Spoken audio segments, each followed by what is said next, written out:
2 years ago, Mexico graduated almost as many engineers as the U.S. did, and that has sparked a new way of teaching math south of the border. Metro Mathematicus is, in my terms, sneaky math. We teach math backwards. Ultra-sleek modern wheelchairs, custom-made for the rough terrain of Mexican streets. Nobody's going to help us until we prove that we're here for, that this is a reality. And a U.S. Marine honorably discharged, then deported. I still feel like an American. I still feel I've never felt Mexican in my life. We come to you this week from the Mexican side of the U.S.-Mexico border. I'm Nancy Montoya, in for Lorraine Rivera. This is Arizona Week.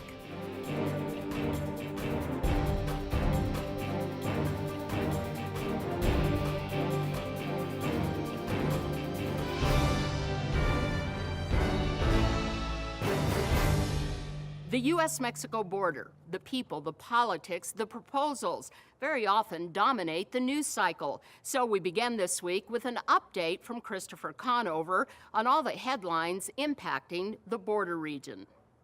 Topping border news this week, the intertwined fight over the president's proposed border wall and the permanent extension of DACA continues.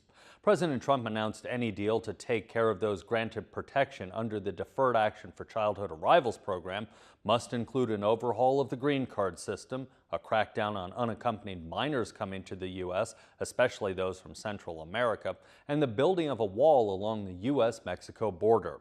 The demands angered Democrats and some Republicans who called the plan a non-starter for negotiations. Congress has until the end of February to craft a replacement for DACA.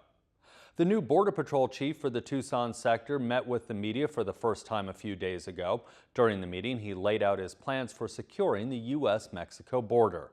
In regards to drug smuggling, I often say this, and it's something that's painful for us just to hear, but we have the appetite in this country. If we want to stop the drug flow, we've got to reduce that appetite for drugs. But we throw every available piece of technology, aircraft, agents, whether they be on foot, ATVs, horses, is to patrol those areas, is to make sure that we're intercepting the contraband and the people that are coming across the border.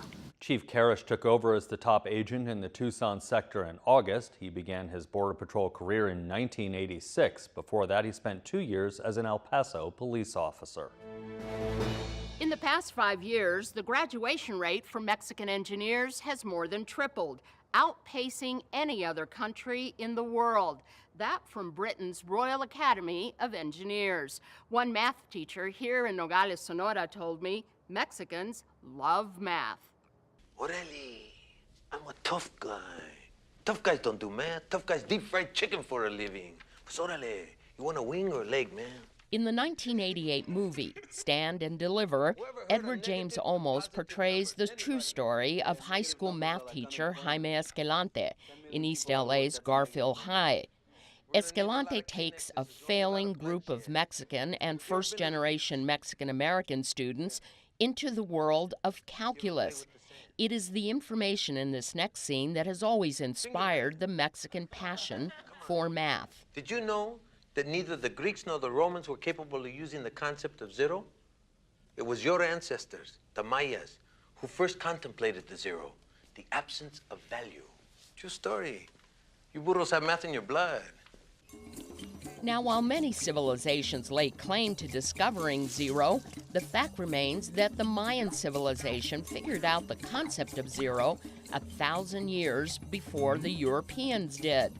The accuracy of their 365-day calendars baffled astronomers.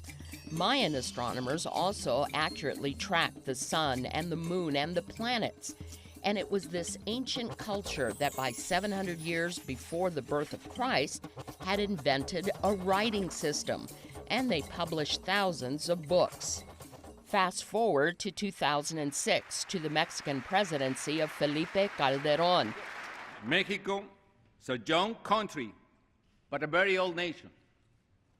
Our roots go back thousands of years.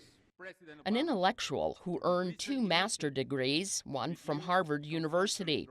It was his vision that Mexico would build on its ancient connection to math, to one day become a modern country of engineers. Under the leadership of President Calderón, between 2006 and 2012, the Mexican government built 140 new universities. 120 of them were primarily aimed at science and engineering. The challenge was on: make math a priority in Mexican schools. During the Calderón presidency around 2009 in Guaymas, Sonora, an unknown Mexican engineer accepted the challenge of his president. Eso es parte de lo que viene siendo la plataforma tecnológica. Nayun Correa developed an innovative way called Metro Mathematicas to train poorly educated maquiladora workers. Now, maquiladoras are foreign companies that manufacture in Mexico. Correa trained workers to embrace mathematical concepts that would help them advance to help the company keep pace with a demand for engineering-skilled workers. He taught them how math works in the real world. Traditional math books were tossed.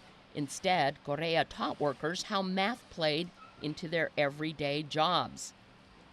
By 2010, Correa was making the rounds of Mexican media. He moved quickly from teaching high-level math to poorly educated maquila workers to students in middle schools. His math methods of teaching 12-year-olds started in 3 Guaymas middle schools. The results, say educators, were astounding. Students who had previously failed simple math classes were doing algebra, trigonometry, and calculus. And in 2014, Metro Mathematicas caught the attention of the superintendent of the Santa Cruz Valley United School District in southern Arizona. This actually was developed by a Mexican engineer down in Guaymas, and then it made its way to the U.S. Did you take some convincing once you learned what it was all about? Because it's not a simple system to put into place. Initially, but with our district, we're so close to the border. So anytime that there's an opportunity for us to have some collaboration with the industry close to our area, it's important for us to take a look at that. And so even though it was a Mexican math per se, it didn't deter us from taking a look at what the program was, because I was more interested in what the program was, not where it was coming from.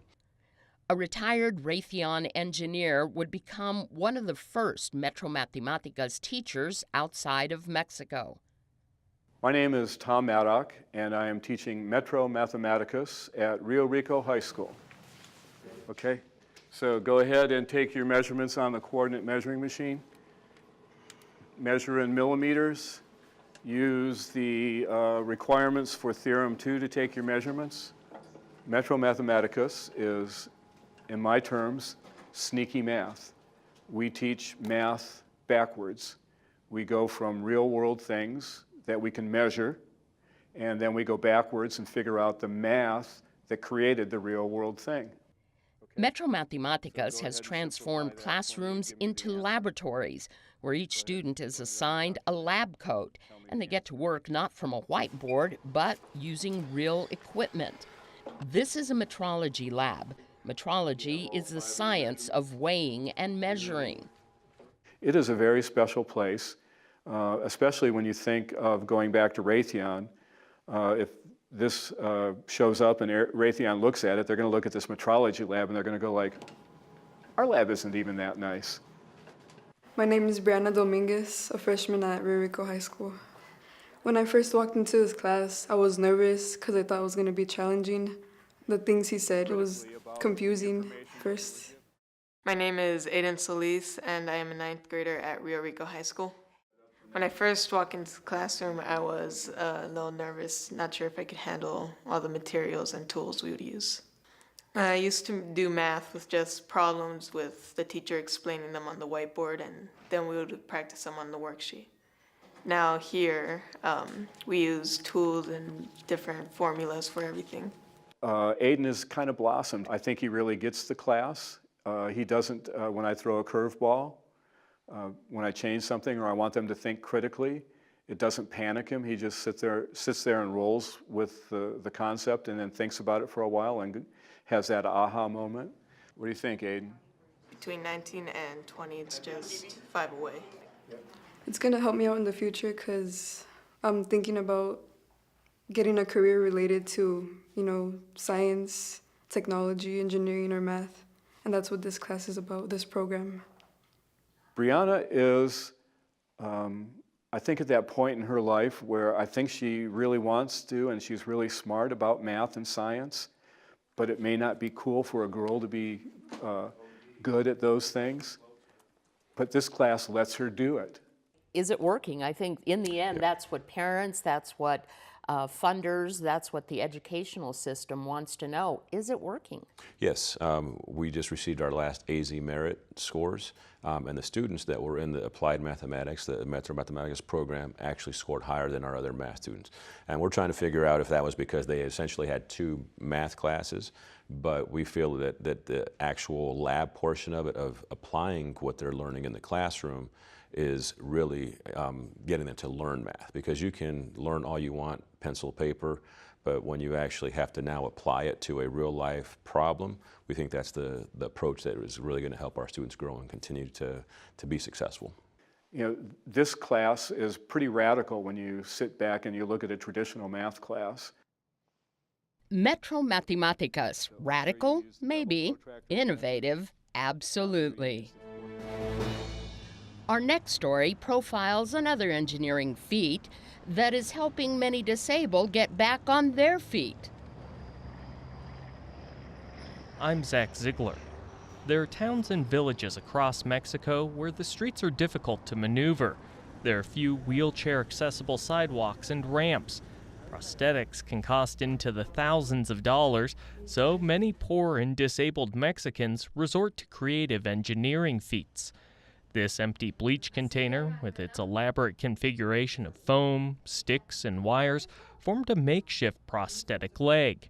For Tucson pediatrician Duke Duncan and Mexican engineer Francisco Trujillo, it was clear something had to be done. I think we went straight ahead, steamroller ahead, let's just do it. But then we did it in stages. We did the wheelchairs first, and then about 1.5 years later or so, we did the prosthetic. And then about 1.5 years later, we did the hearing aid. So it was kind of done in stages, but at the beginning, we just went for it. In 2011, they formed the nonprofit Arsobo. The name is a contraction of Arizona-Sonora border. They set out to form a cross-border partnership that would make specialized wheelchairs for the disabled in Nogales, Sonora. They had a plan, but needed to raise money. But all we had was papers. And I told Dr. Duncan, we're not going to get any help, or nobody's going to help us until we prove that that we're here for, that this is a reality. It was hard. We knocked on a lot of doors and they wouldn't open. It was a featured news story in the Nogales International that not only opened the door, but got the project rolling. That's when social clubs and some folks started to come to us and say, no, how can we help? So we went back to the Maquila Association and the Administration of Industrial Park, and the attitude was totally different. That's when they said, look, I think we can help. And help they did. The Maquiladora Association donated this 4,000 square foot building, utilities included. That space would rent for around $7,000 per month. The wheelchair's design comes from a disabled engineer at San Francisco State University. More about him later. That same design is being used to manufacture wheelchairs in Indonesia and sold in the U.S. for $600 each. Arsobo makes the same chair for $300, plus they custom make prosthetics and walkers for children, and are working with the University of Arizona on a hearing aid program for the disabled living south of the border. They do it all at or below cost, but often even the discounted price is too much for parents. When they come here and they say, look, it's going to cost me $200 to have that walker made, and I said, forget the money. We got to have this walker, and that kid needs to be in that walker. The money will come somehow. And behind the scenes, helping to make the wheelchairs, walkers, and prosthetics are workers who themselves know what it means to have a disability. Arsobo makes a point to hire the disabled to work in the plant. Yo me llamo Gabriel Cepeda y soy técnico en fabricación. Gabriel Cepeda lost both his legs almost 30 years ago in Mexico when he was a teenager. He was with a bunch of friends, and he was riding on the back of a pickup truck. There was alcohol involved, and they had an accident. And when he said that when the police and the Red Cross, the ambulance came, he heard one of the paramedics say that they're all dead. Cepeda survived and was flown from Mexico to the Shriners Hospital in San Francisco. While there, he met this man, Ralph Hotchkiss, an engineer at San Francisco State University. He's the engineer we told you about earlier. His design for a truly mobile wheelchair that can traverse all kinds of rough terrains in developing nations is being used around the world. Like Cepeda, Hotchkiss lost the use of his legs in a car accident. He designed a special chair for himself, and while Cepeda was recuperating in San Francisco, Hotchkiss took a liking to him, and as therapy, taught the then young Mexican boy how to make the wheelchair. We became friends, he says. He started bringing me materials to start making the wheels. Cepeda eventually went back to Mexico and started helping others make these chairs. When Arsobo went looking for someone to make the chairs in Nogales, Sonora, Cepeda was the first designer Ralph Hotchkiss recommended. This is my job, Cepeda says. I do it with great affection and love for the people. The chair is very special. Number one, because it's made to last. Number two, it's made with parts that you can replace easily in any community in Mexico. You know, it's got bicycle wheelchair wheels on the back, regular mountain bike tires. It's got it's all made of steel. You can fix it in any community in Mexico. You can find a welder that welds steel. Have you given many of these away? Oh God, a lot. Most of the people that come here cannot afford to pay the entire cost. So what we do is, our biggest challenge has been to find sponsors for those persons.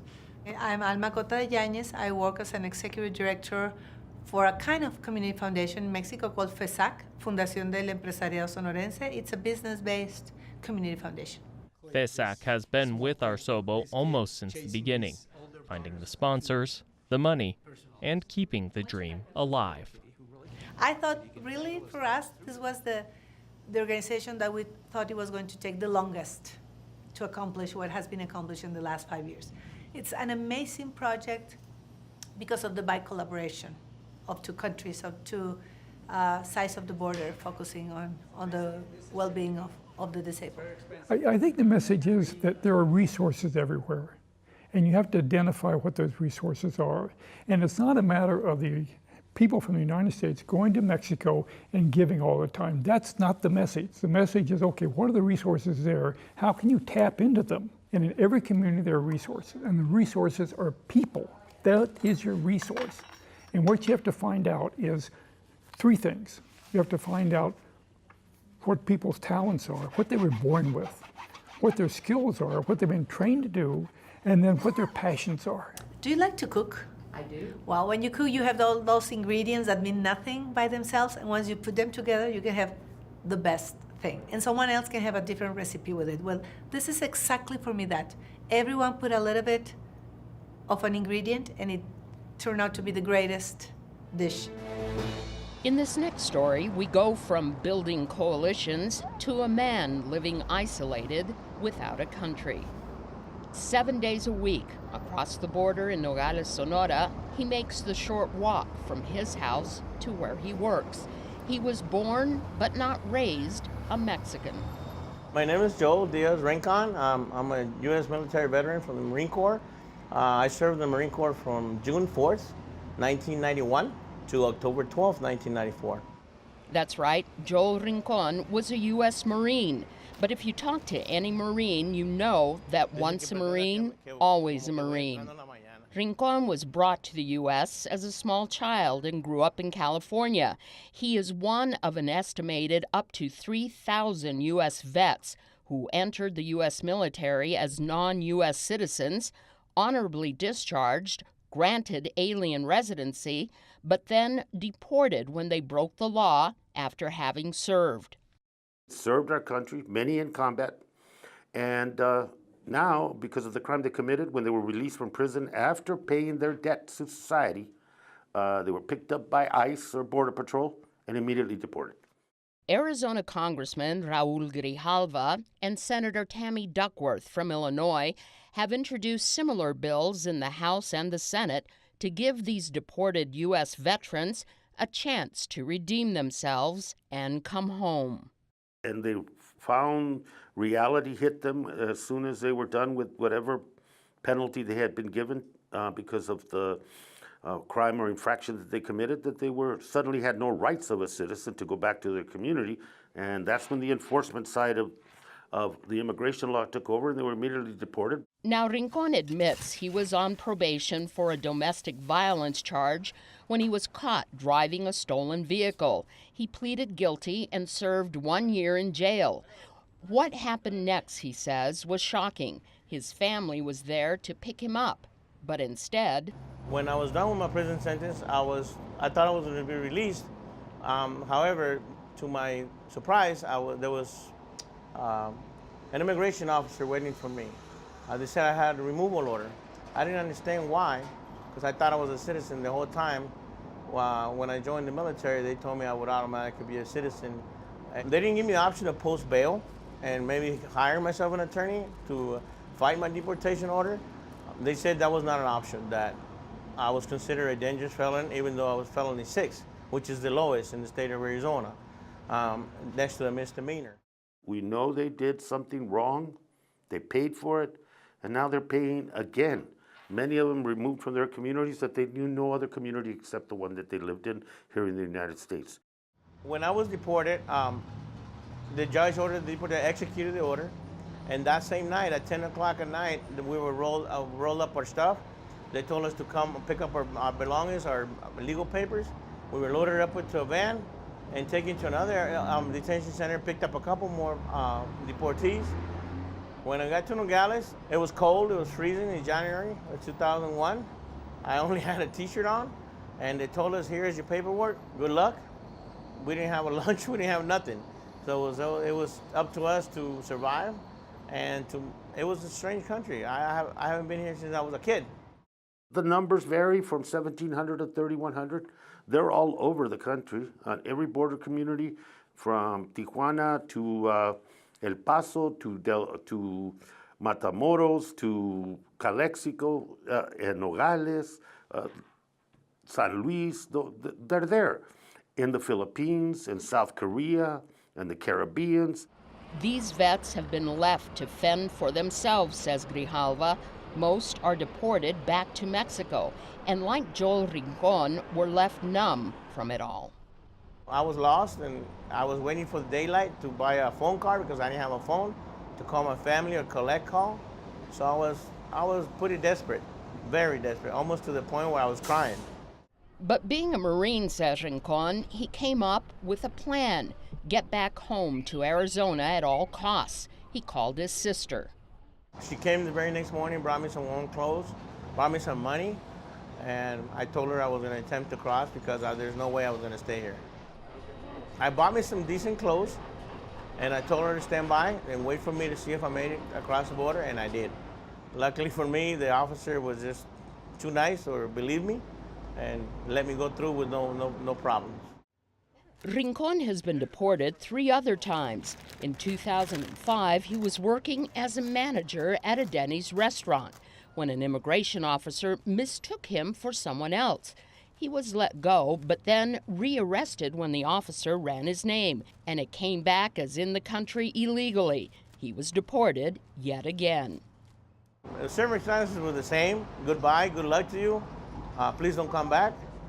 Rincon says, remember, he is a U.S. Marine, and he was not about to leave his country and his family behind. So he had to devise another plan. Looking for a way to come back to the U.S. because I just couldn't see myself without my family and without my country. And you talk to them, they're still extremely patriotic. They would do it again. they would volunteer again and do it again. And they're out, and they're living in a country, primarily Mexico, of which they have no roots in. They've been displaced from this country. The congressional bill introduced by Congressman Grijalva, if passed, will open the door, he says, to a second chance to be an American. And these are men and women that served our country in uniform, veterans, and all we're asking is that the bill asks for a process so that the Defense Department can, on a case-by-case basis, begin to reintegrate and bring these individuals back. ¿Y no le pediste de las Pepsi, de la grande? When I wake up in the mornings, I always feel myself like I'm going to wake up in the U.S. And walking around here, it's the only thing that brings me back to reality because I am in Mexico. Rincon was able to get family members from the U.S. to purchase a franchise to a small corner store that he now manages, giving him now a way to make a living. He was also wounded by friendly fire in a training mission while in the Marines. His leg still requires medical attention. But it's hard to make a living, man, because if you don't earn a decent salary, the salary here, the average salary a week here is about $40. And so to get your medical attention, which my leg requires medicine, pain medicine during winter, I just can't do it. Without my family, I wouldn't be able to do it, man. We continue the education campaign with members of Congress, with the administration, in fact, tell them this is an anomaly that has occurred in our immigration enforcement and needs to be resolved. And I think when people sit and listen, regardless of their political persuasion, and they see it's about veterans, then they have a whole different attitude. We've been able to convert some people that at first were totally against it. Once they understood the population we were dealing with, they changed their mind. This bill is more about veterans than it is about immigration, period. I still feel like an American. I still feel, I've never felt Mexican in my life.